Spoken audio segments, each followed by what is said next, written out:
Well, first of all, the truth is that ATACMS is really a very powerful weapon that will be another pain in the neck for Putin, because its long range and accuracy has already shown its effectiveness.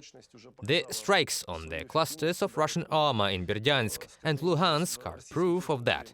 Speaking about his rhetoric in general, it sounded quite not in the way it should have been. I would say he was trying to show some sarcasm. He was saying that Russia has already won the war, so why is Ukraine given ATACMS?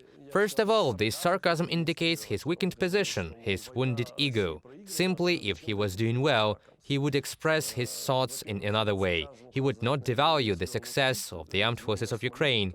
He would be bragging about the success of his conquests, those he doesn't have. He realizes that every next day of the war is an economic and reputational loss for him, being irreparable for his personal image. His place in history has already been rewritten long ago. This is a black page in Russian history. Regarding ATACMS, it hurts his behinds really badly, and accordingly he will have to move those behinds, hide them better, and make logistics more complicated.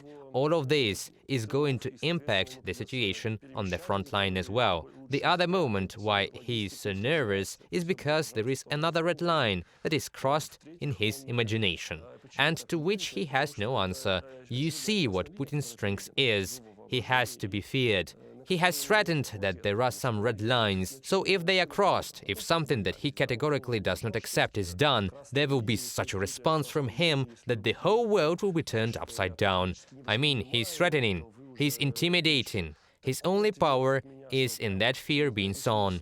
The ATACMS was another red line due to which he was threatening, he was scaring the world, and it once again has been crossed. Just like tank deliveries, just like artillery, just like Patriot system, just like future F-16 deliveries. The red line has been crossed and he has nothing to answer, so everybody sees that the emperor has no clothes. His bluff doesn't scare anybody anymore, and that's why he's nervous about it. He has nothing to respond with, only to put out a nuclear bomb, but he won't launch it. And he has already taken all the other weapons on the Ukrainian fronts. He has already made all attempts to break through. There is nothing else left he can do, from what he hasn't done yet.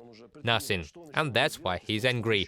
The word war, I think, is a more of a subconscious word that has popped up here. He's been using it in a narrow circle for a long time. He's been using the word special military operation publicly, but the war has been going on for a long time. Everyone understands that, and it just popped up. Perhaps this honesty is relevant here, because it is a real war, not a special operation, and Russian citizens more than anyone else understand this. For them, this war just seems like nice fun if it doesn't concern them, so he goes and recruits his army in the distant regions of Russia. Moscow delegates less cannon fodder, of course, because he doesn't need the protests in Moscow before the elections. So he will be tolerated for now by small peoples and residents of remote parts of Russia, sending their best or worst children, I don't even know whom, to the front line, where they will become just compost for the Ukrainian black soil.